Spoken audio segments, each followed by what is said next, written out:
Hello everyone, welcome back to my YouTube channel. So in today's video I am going to teach you about the terms which are going to be included and not included in national income. In board examination also there are some questions which is asked by the board related to the some statements which are given by the board and in the examination, and you are supposed to interpret the answer of those questions related to whether they are the part of calculating national income or not.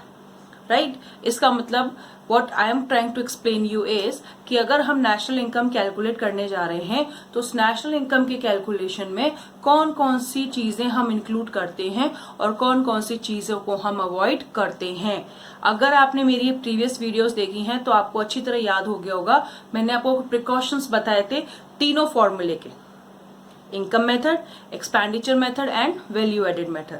सबसे पहली बात जो हमें याद रखनी है, in all the three methods whatever we have used for addition to reach national income, हमने जो भी चीजें जो भी कंपोनेंट यूज किए नेशनल इनकम तक पहुंचने में प्लस किए गए वो सब इंक्लूडेड, और जो जो माइनस किए वो सब एक्सक्लूडेड. तो ये चीजें सबसे पहले हमें ध्यान रखनी है, यानी तीनों फॉर्मूले को. उन तीनों फॉर्मूले में मैंने आपको प्रिकॉशंस पढ़ाए थे. वो प्रिकॉशंस और कुछ नहीं है, वो प्रिकॉशंस यही इंडिकेट कर रहे हैं कि हमें क्या लेना है और क्या नहीं लेना है while we estimate national income और डोमेस्टिक इनकम. यानी दोनों के कैलकुलेशन में क्या आना चाहिए और क्या नहीं आना चाहिए. राइट जनरली क्वेश्चन ऐसे आते हैं, from the given statement give your answer with reason whether the following statement included or not included while calculating national income और domestic income. ये दो कंपोनेंट हैं. फिर इन्हीं से रिलेटेड जीएनपी भी हो सकता है, इन्हीं से रिलेटेड कई सारी चीजें हो सकती है. तो फॉर्मूले के रिलेटेड एग्रीगेट्स को याद में रखना. जीडीपी एमपी से एनएनपीएफसी के बीच में जितने रिलेटेड एग्रीगेट्स हैं उनको याद में रखना, उसके अकॉर्डिंग इसको सॉल्व करना. राइट अब जैसे क्वेश्चन आता है, कई बार एग्जाम में पूछ लेते हैं कि profit earn by foreign embassy located in India. India में लोकेटेड है, फॉरेन एम्बेसी है, बट वो प्रॉफिट अर्न कहाँ कर रही है, हमारी बाउंड्री के अंदर. तो फैक्टर्स ने प्रोडक्शन कहाँ किया, हमारी बाउंड्री के अंदर. तो डोमेस्टिक में तो ये काउंट हो गया.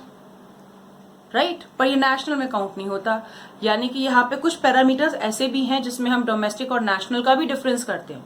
बट अभी जो मैं स्टार्ट कर रही हूं that is related to the common factors which are common for both, whether it is domestic income और इट इज नेशनल इनकम. तो नेशनल इनकम और डोमेस्टिक में कॉमन क्या है वो टर्म्स मैं आपको बता रही हूँ, क्या इंक्लूड होंगे और क्या इंक्लूड नहीं होंगे. इसकी एक टेबल बनाई है मैंने डिफरेंस बेसिस पे, आप इसको ड्रॉ कर लेना, हमेशा याद रखेगा और आपको अच्छे से समझ में भी आएगा. राइट तो एंड डोमेस्टिक इनकम को हम क्या बोलते हैं, एनडीपीएफसी, और नेशनल इनकम को एनएनपीएफसी. दोनों में एफसी कॉमन है. इसका मतलब सबसे पहला टॉपिक हमारे इस चैप्टर का, सबसे पहला डिफरेंस इस बेसिस का फैक्टर इनकम. क्या है पहला, factor income. So while you estimate whether domestic income और national income, factor income is only included. Now what are factor incomes? Factor incomes are wages and salaries. Factor incomes are rent, royalty, interest, profit, mixed income. यही है ना factor payments. तो जिस तरह से factor को ultimately income receive हो रही है, अर्निंग इनकम, अर्निंग कंसेप्ट से वही ऐड होगी.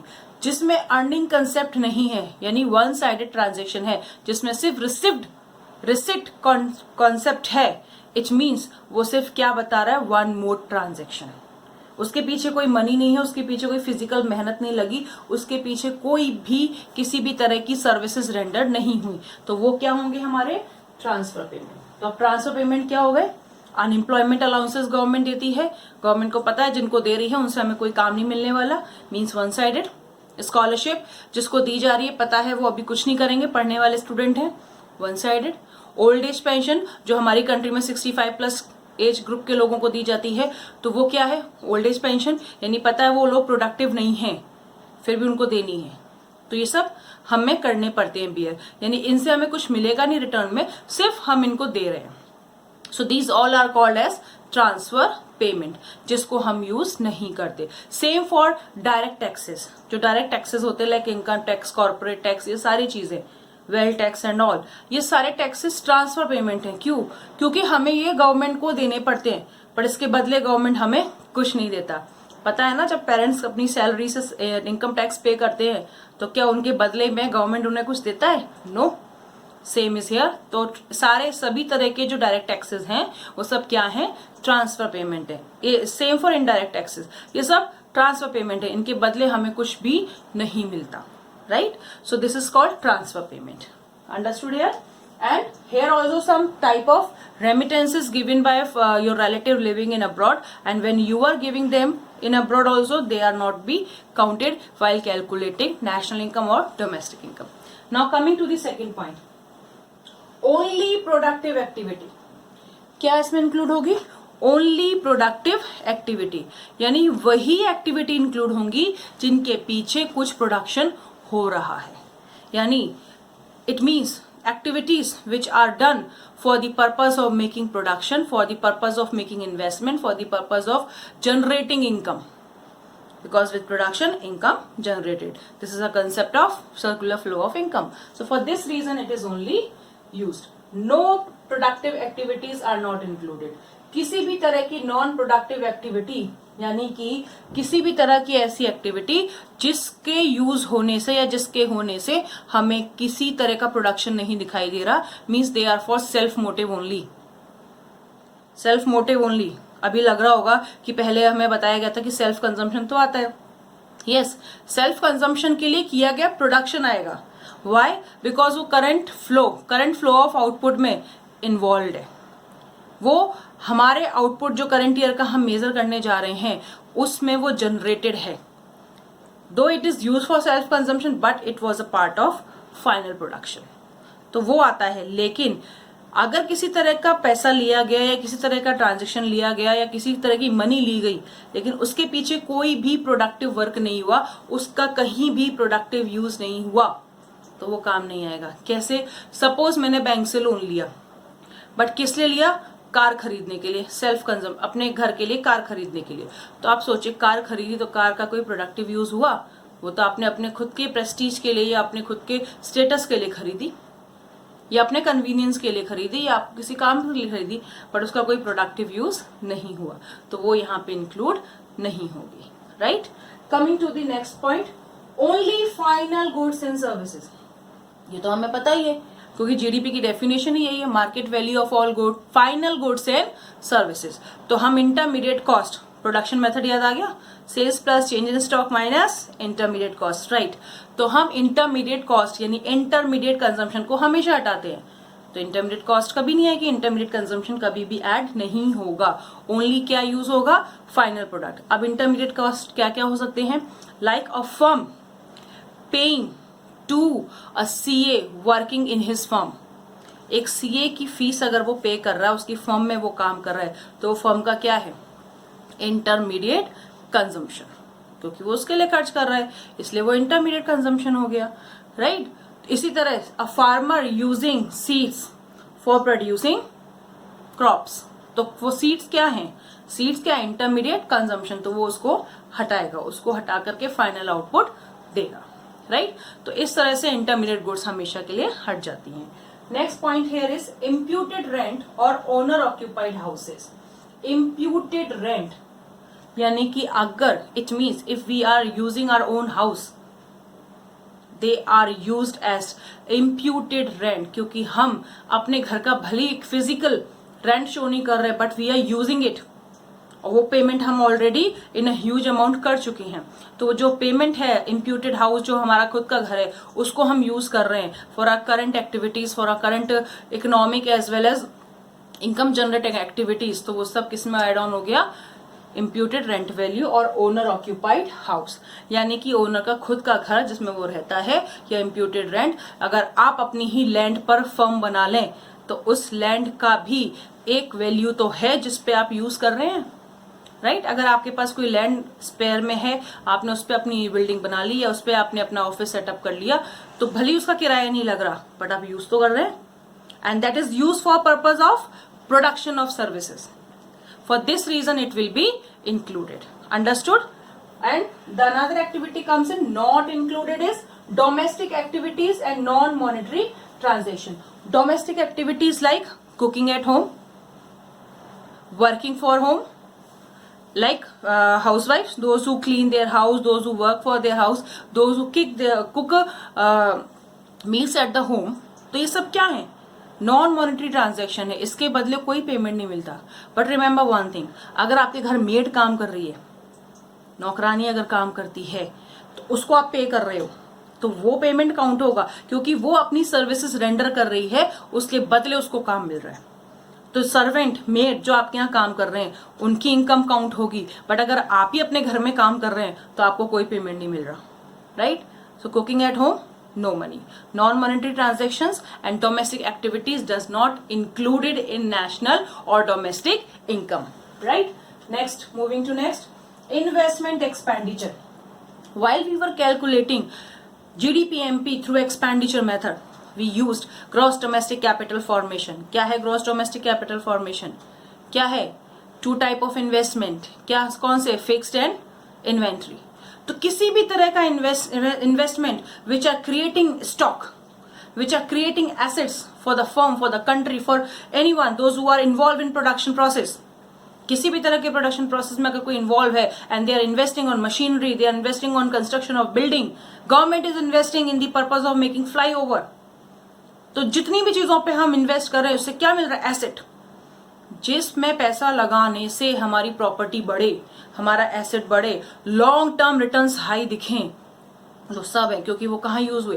प्रोडक्टिव रीजन से, तो वो इंक्लूड होंगे. Same here, second hand goods. Right? Second hand goods will not be included, क्योंकि वो सेकेंड हैंड गुड्स किसी न किसी फाइनेंशियल ईयर में ऑलरेडी काउंट हो चुकी हैं. राइट? तो सेकेंड हैंड गुड्स कभी भी काउंट नहीं होती हैं, because they are second time used. वो फर्स्ट टाइम पहले ही यूज हो चुकी हैं. उनकी कैलकुलेशन, उनका फाइनल कंजम्पशन, उनका final expenditure that is already included in earlier financial year, so that will not be added here. Right? But आ गया ना, यानी कुछ ना कुछ तो इसमें भी है. Commission earned by agents involved in selling and purchase of second hand goods will be counted. Why? Because brokers are the person who are earning, who are using their efforts for earning income. Right? तो जो लोग second hand goods की cell और purchase में लगे हुए हैं और इसी से ही कमा रहे हैं, उनकी इनकम काउंट होगी. बट सेकेंड हैंड गुड्स के बेचने और खरीदना काउंट नहीं होगा. लाइक आपने पुरानी कार खरीदी, आपने पुराना घर खरीदा, वो सब काउंट नहीं होंगे क्योंकि वो ऑलरेडी काउंटेड थे. Next here, self consumption good produced. अगर आपने प्रोडक्शन किया है, लाइक आपने 20 यूनिट प्रोड्यूस करी हैं, 18 आपने सेल कर दी, 1 आपका इन्वेंट्री बच गया, 1 आपने खुद के लिए कंज्यूम कर ली, तो वो भी काउंट होगा. Any product out of the production, if you have used for your own consumption, that will be counted. Why? Because that is added into current flow of the output. जो production हुआ है उसके current flow में, production के current output में वो involve है. Process of production जो हुआ उसमें वो इन्वॉल्व है, इसलिए वो काउंटेड है. राइट? एनी इलीगल इनकम और कैपिटल गेन और लॉस. किसी भी तरह की इलीगल इनकम, यानी वो इनकम जो छुपाई जाती है, थ्रू करप्शन जनरेट हो रही है, थ्रू अंडरग्राउंड टेबल ट्रांजैक्शन हो रही है, अनरिपोर्टेड है. प्रिकॉशन समझाए थे मैंने आपको इनकम मेथड के और एक्सपेंडिचर के. अनरिपोर्टेड एक्टिविटीज जो हम टैक्स बचाने के लिए करते हैं, तो ऐसी एक्टिविटीज, इलीगल स्मगलिंग, ड्रग्स, इनसे आने वाली इनकम कहीं भी काउंट नहीं होती है. राइट? तो ये कभी भी इंक्लूड नहीं होगा किसी भी इनकम में. एंड इसके साथ एक और टर्म लिखा, कैपिटल गेन. लाइक अभी बताया, सेकेंड हैंड गुड्स. अगर आपका घर, आपने नया घर खरीद लिया तो उस फाइनेंशियल ईयर में वो नया घर काउंट हो गया, और पुराना घर बेचा, उससे आपको इनकम मिली, तो उससे आपको कोई प्रॉफिट नहीं है. वो आपका इनकम सपोर्टिव है, यानी उसके बदले आपने कोई एफर्ट्स नहीं लगाए, वो तो आपको मिल गई. Same in the sense we can say debentures, bond जब हम बेचते हैं, उनसे जो हमें इनकम मिल जाती है, तो वो आपकी एक्स्ट्रा इनकम है, वो आपकी एक लाइक आपके कोई कैपिटल जाने से ही आई है, उससे आपका कोई जनरेशन ऑफ प्रोडक्शन नहीं हुआ, राइट? वो नॉन प्रोडक्टिव एसेट है, उससे आपका कोई प्रोडक्शन नहीं हुआ, उसके बदले आपने किसी भी तरह के एफर्ट्स नहीं लगाए, मेहनत नहीं लगी, तो वो इनकम जनरेट नहीं कर रही, वो जस्ट आपका एक गेन है या लॉस है जो आपको इस प्रोसेस में इन्वॉल्व होने से मिला, एक तरह का साइड प्रॉफिट है। इसके लिए आपने कोई भी अलग से प्रोडक्शन यूनिट एस्टेब्लिश नहीं की थी, राइट? तो ये इंक्लूड नहीं होगा। Same here is windfall gain. Windfall gain क्या होता है? लॉटरी लग गई, होता है ना, कभी कभी सपना देखा, लॉटरी लग गई, उठे सुबह, अरे मेरी तो लॉटरी लग गई, पर वो जो लॉटरी लगी है वो किसी एफर्ट से नहीं आई है, वो आपका लक है, patch of luck we can say, कि वो आपको मिल गई, आपको सरप्राइज इनकम आपके पास आई है, आपने इसकी कोई प्लानिंग नहीं करी थी, ये कहीं प्रोडक्शन में इन्वॉल्व नहीं थी, या किसी एफर्ट लगा करके ये नहीं आई, ये तो आपका लक था जो आ गई। खजाना, आपने कहीं बिल्डिंग बनाने गए हो, आपने बिल्डिंग कंस्ट्रक्शन के लिए नींव बनानी है, नींव खोदते खोदते मटका निकल आए खजाने का, तो वो क्या है? क्या कहेंगे उसको? विंडफॉल गेन, क्योंकि वो प्रोडक्शन से नहीं आई, एफर्ट से नहीं आई, वो तो आपका लक था इसलिए आ गया, right? So this is windfall gain will not be added.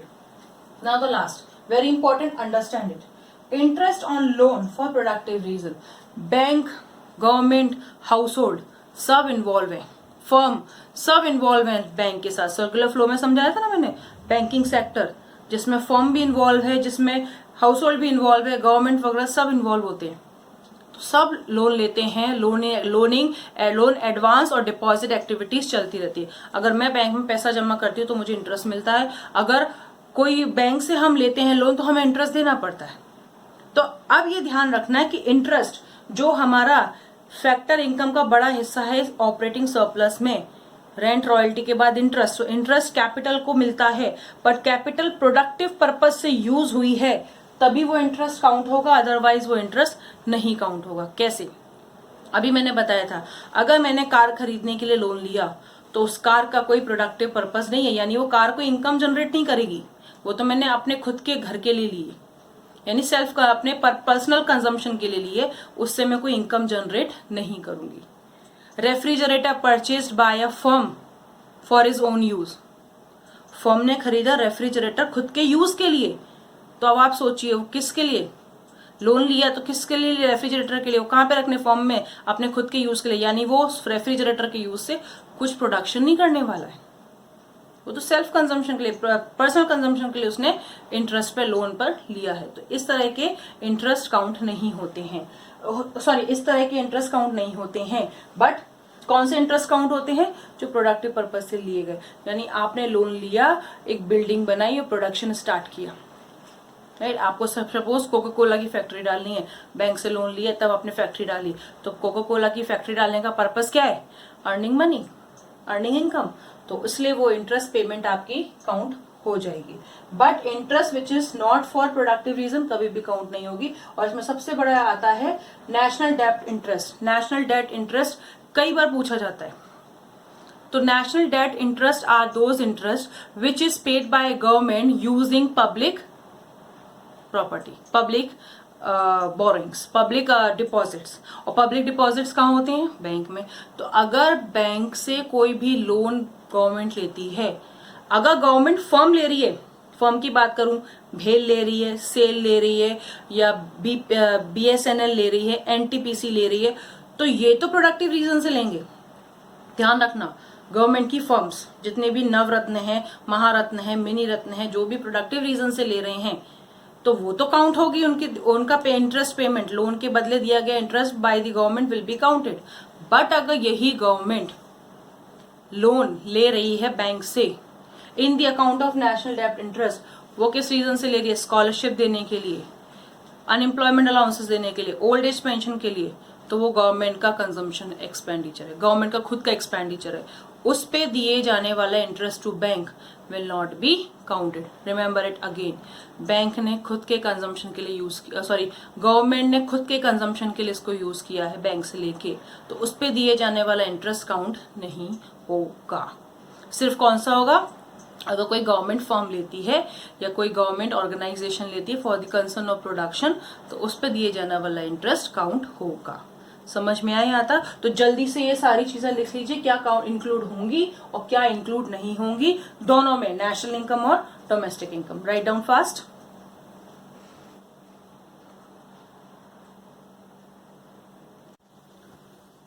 So you all have written that differences? Okay, fine. Now let's start with the difference between the terms which are included in domestic income or in national income. Right? तो national income में क्या include होगा, domestic में क्या include होगा, that's all depend on NFIA, net factor income from abroad. Net याद रखना, factor income from abroad minus factor income to abroad. तो जो इनकम जनरेट हुई फॉरेन एसेट्स के थ्रू, फॉरेन कंपनीज के थ्रू इंडिया में, वो डेफिनेटली बाहर जाएगी। राइट? और जो इनकम फॉरेन में लग के या फॉरेन एसेट्स पे हमारे फैक्टर्स के लगने से जनरेट हुई, वो हमारे पास आएगी। नहीं समझे? इसका सिंपल सा मतलब ये है कि अगर हमारी कोई सर्विस हम फॉरेन कंपनीज को दे रहे हैं, बाहर दे रहे हैं, उसके बदले अगर हमें कोई सैलरी मिल रही है, इनकम मिल रही है, तो वो क्या है, फैक्टर इनकम फ्रॉम अब्रॉड, यानी कि वो इंक्लूड होगी। किसमें? नेशनल इनकम में। बट डोमेस्टिक में नहीं होगी, क्योंकि 3 डायमंड रूल में ये सबसे बड़ा फेज था। डोमेस्टिक में बाहर की इनकम काउंट नहीं होती, ना जाना ना आना, बट नेशनल में काउंट होती है। राइट? तो नेशनल में भी क्या काउंट होती है, net factor income from abroad, जो आई हुई इनकम मीन्स नेट, जो एक्चुअल इनकम आई है for rendering the services by factors on which they are earning income. तो याद रखना, जिस फैक्टर से हमें इनकम मिल रही है बाहर से या फॉरेन कंपनी अगर इंडिया में भी है तो हो सकता है। कैसे? अब इसको समझो। अगर कोई फॉरेन कंपनी हमारे यहाँ काम कर रही है, फॉरेन कंपनी की ब्रांच यहाँ है, बट उसमें लेबर कौन लगा है, इंडियन। राइट? तो जो फॉरेन कंपनी हमारे यहाँ काम कर रही है, अगर वो सैलरी दे रही है इंडियंस को, हमारे यहाँ के लोगों को, तो वो सैलरी हमें किससे मिली, फॉरेन कंपनी से। Though it is located in our country, वो भले ही यहाँ लोकेटेड है, बट वो कंपनी तो फॉरेन की है, और सैलरी भी देंगे तो हमें उस फॉरेन कंपनी का मालिक, तो वो फॉरेनर है, यानी वो सैलरी हमें बाहर से ही मिल रही है। राइट? तो फैक्टर इनकम फ्रॉम अब्रॉड ही, तो किस में ऐड हो जाएगा, ये नेशनल इनकम में। और किस में नहीं ऐड होगा, डोमेस्टिक इनकम में। तो डोमेस्टिक इनकम में तो ये काउंट नहीं होगा, बट नेशनल में काउंट होगा। अब कुछ क्वेश्चन से कॉमन है, इन्हीं के बेसिस पे सारे बन जाते हैं, ध्यान रखना। पहला, rent paid by embassy of Japan in India to resident of India. Rent paid by embassy of Japan in India to resident of India. Same question है, ध्यान से सुनो। एम्बेसी ऑफ जापान इंडिया में है, और किसको पेमेंट कर रही है, रेजिडेंट ऑफ इंडिया को। क्या पे कर रही है, रेंट, यानी कि इंडियन लोगों की, यानी अब सपोज मुझसे, मैं यहाँ रहती हूँ, मुझसे कोई लैंड लेने आया फॉरेनर अपना काम करने के लिए यहाँ, मैंने उसको रेंट पे दे दिया, तो हर महीने वो मुझे रेंट देगा। राइट? तो वो जो रेंट मुझे रिसीव हुआ वो क्या हो गई, फॉरेनर से इनकम रिसीव हुई, तो फैक्टर इनकम फ्रॉम अब्रॉड हो गई। इसका मतलब ये क्या होगी, कहाँ काउंट होगी, नेशनल इनकम में। और कहाँ नहीं काउंट होगी, नहीं काउंट होगी डोमेस्टिक इनकम में। क्यों? क्योंकि रेंट जो है मुझे फॉरेन एम्बेसी से मिल रहा है, फॉरेनर से मिल रहा है, in the form of rent for giving my services of land. तो ये फैक्टर इनकम फ्रॉम अब्रॉड हो गई, जो नेशनल इनकम में तो आएगी बट यहां नहीं आएगी। तो जब रीजन पूछा जाता है ना, गिव रीजन, तो रीजन क्या दोगे, it will not be included in domestic income because it is factor income received from abroad. Same reason आप यहाँ दोगे, it is included in national income because it is factor income received from abroad. समझ में आई? Next point, profit earned by foreign companies in India. ध्यान से सुनना, profit earned bye foreign companies in India, चाहे foreign embassy हो, चाहे foreign bank हो, चाहे कुछ भी हो, अगर वो प्रॉफिट हमारी कंट्री में ही अर्न कर रहा है तो वो कहाँ है, डोमेस्टिक बाउंड्री के अंदर प्रॉफिट अर्न हुआ है। यहाँ पे देखना, रेंट पेड हो गया, रेंट दे दिया, यानी हो गया, ट्रांजैक्शन हो गया। तो ट्रांजैक्शन हो गया और NFIA के फॉर्म में हो गया, इसलिए नेशनल इनकम में आ गया, डोमेस्टिक में नहीं आया। बट यहाँ क्या प्रॉफिट अर्न हुआ है, प्रॉफिट हैव गॉन और प्रॉफिट हैव रिसीव्ड नहीं लिखा, क्या लिखा, सिर्फ अर्न। प्रॉफिट अर्न हुआ है, कहाँ अर्न हुआ, डोमेस्टिक टेरिटरी के अंदर। इंडिया में लोकेटेड है फॉरेन कंपनी, इंडिया में प्रोडक्शन हुआ, इंडिया में प्रॉफिट अर्न हुआ, भले ही फॉरेन कंपनी का हुआ, पर वो काउंट कैसे होगी? डोमेस्टिक इनकम में। कैसे काउंट होगी? डोमेस्टिक इनकम में, वो नेशनल इनकम में काउंट नहीं होगी, क्योंकि इस प्रॉफिट अर्न के पीछे ना तो किसी तरह का पेमेंट आ रहा है, ना ही किसी तरह की रिसिट आ रही है, ना तो ये गया है ना ये आया है, ये जस्ट अर्निंग हो रही है। अभी प्रोसेस ऑफ प्रोडक्शन में है, उसी में चल रहा है, बाउंड्री में ही है, अभी हमारे बाउंड्री के अंदर है, तो इसको हम एज अ ट्रीट करेंगे डोमेस्टिक इनकम का हिस्सा, क्योंकि फैक्टर्स है वो हमारी बाउंड्री के अंदर का, तो अभी वो यही है हमारी बाउंड्री के अंदर, तो डोमेस्टिक इनकम में ट्रीट होगा, बट नेशनल इनकम में ट्रीट नहीं होगा। वाई? क्योंकि फॉरेन कंपनी है ये, और प्रॉफिट इसकी फैक्टर इनकम है, तो वो अल्टीमेटली जाएगी, वो बाहर ही जाएगी, तो वहां पे ये काउंट नहीं होगा। Third pattern of this question is profit earn by Indian banks from its branches abroad. Profit earn by Indian, इसी क्वेश्चन को उल्टा किया है, यहाँ फॉरेन कंपनी आती, अब हमने कहा इंडियन कंपनी बाहर है, वो वहां काम कर रही है, वहां प्रॉफिट अर्न कर रही है, तो देखो डोमेस्टिक में ये काउंट नहीं होगा, राइट? डोमेस्टिक में ये काउंट नहीं होगा, बट नेशनल में ये काउंट होगा। क्यों होगा? क्योंकि वो प्रॉफिट अर्न कहाँ हुआ? अब्रॉड में, यानी उन्हीं की बाउंड्री में, तो डोमेस्टिक में तो नहीं आना, क्योंकि हमारी बाउंड्री में है ही नहीं, करेक्ट? बट जब मैं नेशनल की बात करूं तो है तो फैक्टर हमारा है, तो इंडियन बैंक अल्टीमेटली आएगी कहां पर? हमारे पास प्रॉफिट कहाँ आएगा? इंडिया में, तो profit earned, profit received NFIA के फॉर्म में profit as a part of operating surplus हमारे पास ही आ जाएगा। क्लियर हुई बात? तो ये 3 आइटम्स ऐसे हैं जो बहुत ज्यादा टाइम बोर्ड पूछता है, कई बार आते हैं, बहुत कंफ्यूज होते हैं कि आप इधर तो कह रहे हो डोमेस्टिक में है, इधर कह रहे हो नहीं है। सेम रीजन है, जहां हो रहा है फैक्टर है, डोमेस्टिक पूछा गया तो डोमेस्टिक में इंक्लूड होगा, भले वो फॉरेन कंपनी हो, लेकिन वो कर यहाँ रही है। लेकिन यहाँ पे टर्म लग गया रेंट पेड, पेड हो गया यानी चला गया, इसका मतलब ये जापानीज एम्बेसी जो इंडिया में है वो पेमेंट कर चुकी है, तो डोमेस्टिक में नहीं आएगा, क्योंकि ये NFI है। क्लियर हो गई बात? अब चलते कुछ कॉमन फैक्टर्स जो दोनों में ही आते हैं नहीं आते हैं, ये डिस्कस करना है हमें। मैंने कुछ एग्जाम्पल सेट किए हैं, उसको समझ लेते हैं बस। Interest on loan taken by a consumer, word क्या लगा? कंज्यूमर, और कंज्यूमर क्या है? House hold. कहां से आता है? हाउस होल्ड से। हाउस होल्ड लोन क्यों लेता है? खुद के कंजम्पशन के लिए, प्रोडक्टिव कंजम्पशन के लिए नहीं लेता, सेल्फ कंजम्पशन के लिए। इसका मतलब उससे कुछ प्रोडक्टिव वर्क नहीं होने वाला, कोई प्रोडक्टिव एक्टिविटी नहीं है, इससे पहले मैंने समझाया आपको, कोई प्रोडक्टिव एक्टिविटी नहीं है, so it will not be included in domestic as well as national. Second क्या हो सकता है?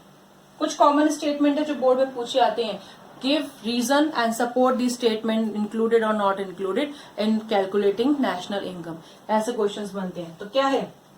Family members working free in farms owned by family, यानी फैमिली मेंबर्स हैं, वर्क कर रहे हैं फ्री में, कहां पर?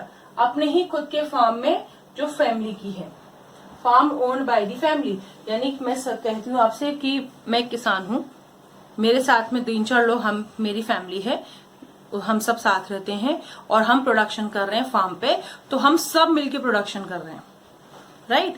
तो क्या हो रहा है? फैमिली मेंबर्स वर्किंग, हम सब मिलके प्रोडक्शन कर रहे हैं, तो अब क्या है?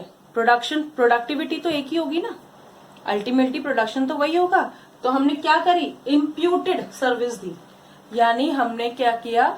इम्प्यूटेड सर्विस दी है, इम्प्यूटेड रेंट दी है, अपने ही सबको लगाने से सेल्फ सर्विस दे दी हमने।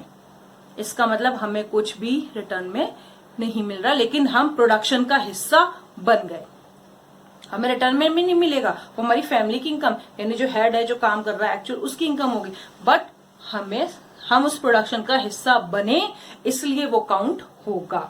तो family members working free in farms owned by the family will be included, why? It is imputed services, right? यानी हिडन सर्विसेज है पर प्रोडक्शन का हिस्सा बन गई, तो वो काउंट होगी। Next, purchase of sugar bye restaurant. Restaurant तो सब जाते हैं ना, आजकल जोधपुर में तो वैसे ही बहुत ट्रेंड है भाई बाहर जाने का, वो तो लॉकडाउन है इसलिए शायद रेस्टोरेंट में कोई दिखाई नहीं दे रहा, नहीं तो सब बाहर ही भागते हैं, राइट? तो क्या है? रेस्टोरेंट में शुगर खरीदी गई, तो रेस्टोरेंट में शुगर खरीदी जाएगी तो किस कारण से ली जाएगी? जूस बनाने, शेक बनाने, रेसिपीज बनाने, फूड आइटम बनाने, different sort of things are there. ठीक है, तो वो कैसे हो गया treat as a intermediate good. कैसा ट्रीट हुआ? इंटरमीडिएट गुड, फाइनल गुड नहीं है, तो उसको हम नॉट इंक्लूडेड कहते हैं, विल नॉट बी इंक्लूडेड। क्या रीजन है? Intermediate good. Next, free ration to defence personnel. Free ration to defence personnel. Defence personnel, defence में काम करने वाले लोग, किसकी जिम्मेदारी? कंट्री की। किसकी जवाबदारी? गवर्नमेंट की। तो गवर्नमेंट का खर्चा, राइट? गवर्नमेंट का कैसा खर्चा? Government final consumption expenditure. किसके ऊपर? डिफेंस के ऊपर। यानी डिफेंस को चलाने के लिए डिफेंस में लोग एम्प्लॉय करने पड़ते हैं। देश को बचाना है तो हमें फोर्सेस भी चाहिए, आर्मी भी चाहिए, एयरफोर्स भी चाहिए, नेवी भी चाहिए। इनके लोगों को लगाने में खर्चे भी होते हैं, सैलरी भी देनी पड़ती है। तो ये सारे रिलेटेड जो सैलरी हम जो खर्च कर रहे हैं, इनको देने के लिए फ्री राशन और सब, इन लोगों को सपोर्ट करने के लिए वो क्या है गवर्नमेंट का? Final consumption expenditure. तो ये करना ही करना है, तभी हमारा देश बच सकता है। इन सब की हमें जरूरत है। ये कहीं ना कहीं अपनी सर्विसेज दे रहे हैं ना, डिफेंस पर्सनल अपनी सर्विसेज दे रहे हैं, तो उसके बदले उनको पेमेंट तो मिलना ही चाहिए ना। और सबसे बड़ी बात, ये गवर्नमेंट का फाइनल कंजम्पशन एक्सपेंडिचर है, तो गवर्नमेंट को तो ये देना होता है free of cost to them, so that they can earn more, they can work more, right? So it will be included, and the reason will be it is a part of government final consumption expenditure. Next, free meals by employers. Free meals by employers. आपको मैंने COE पढ़ाई थी, compensation of employee. compensation of employee में क्या include होता है? wages and salary in payment, cash और in kind. तो ये कैसी सैलरी है? free meal in kind. कैसी है? in kind. So that it will be treated as compensation of employee in kind. ये काइंड के फॉर्म में इंक्लूड होगी, इसलिए इसको इंक्लूड करना पड़ेगा। Now festival gifts from employer, ये बात बहुत ध्यान रखना। फेस्टिवल गिफ्ट है, कैसा गिफ्ट है? Festival gift. जब मैंने आपको COE समझाया था, किसी भी तरह की गिफ्ट की बात हमने नहीं की थी। ये गिफ्ट क्या होते हैं? मालिक का खुश हुआ, मन हुआ तो देगा, नहीं तो नहीं देगा। कोई मालिक कंजूस हुआ तो नहीं देगा, और कोई मालिक बहुत दिलदार होगा तो वो दे देगा, राइट? तो ये डिपेंड करता है on the mood, on the efforts, on the position of the company कि वो दे रहा है कि नहीं दे रहा। हर समय मिले ये कोई जरूरी नहीं होता। इंडिपेंडेंस डे पे दे दिया, कभी नहीं भी दिया, एक साल दे दिया, एक साल नहीं दिया, मीन्स ये कोई कंटिन्यूस प्रोसेस नहीं है, राइट? तो किसी भी तरह का फेस्टिवल गिफ्ट, किसी भी तरह की gift given on any kind of events और any kind of transactions like Independence Day, Republic Day, तो ये सब काउंट नहीं होते। सेम रीजन है, क्योंकि इसका कहीं भी किसी भी रीजन से कोई प्रोडक्टिव यूज नहीं है, ना ये आपको आपकी सर्विस देने के बदले मिला, राइट? ये आपको आपकी सर्विस देने के बदले नहीं मिला, तो बॉस का मूड हो गया तो दे दिया, तो ये इंक्लूड नहीं होगा। तो इसका रीजन क्या देंगे? It is a part of transfer payment, that is why it is not include. आपको डिटेल में पढ़ना होगा तो ये और क्लियर हो जाएगा। तो ये सारी चीजें रिलेटेड थी हमारे, क्या इंक्लूड होगा, क्या इंक्लूड नहीं होगा।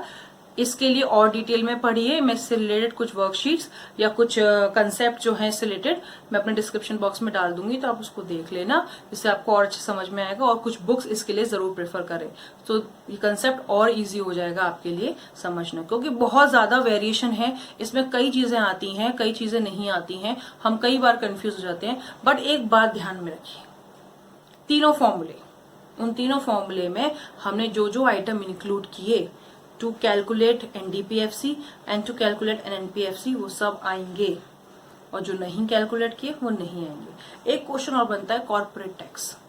Corporate tax it is a part of profit, right?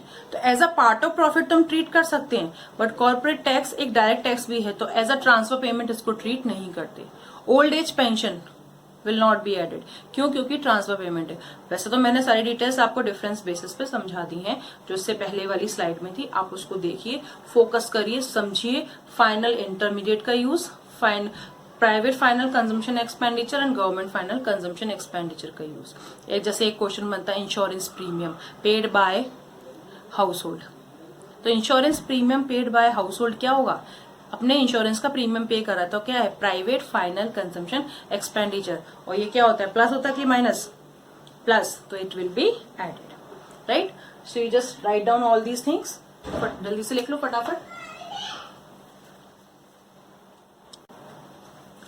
Okay everyone, तो यहाँ तक आपको समझ में आया। एक बात ध्यान रखिए, हर बुक में चीजें अलग अलग लिखी होती हैं, तो कई बार ऐसा होता है कि कुछ कंसेप्ट जो होते हैं किसी में उसको हाँ कर दिया, किसी में ना कर दिया, कोई प्रॉब्लम नहीं है। आपसे अपने दिमाग से सोचिए, ध्यान लगाइए तीनों मेथड के बारे में, और जो मैंने आपको अभी इससे पहले डिफरेंस बेसिस पर समझाया, what included what not included, उसको ध्यान में रखिए।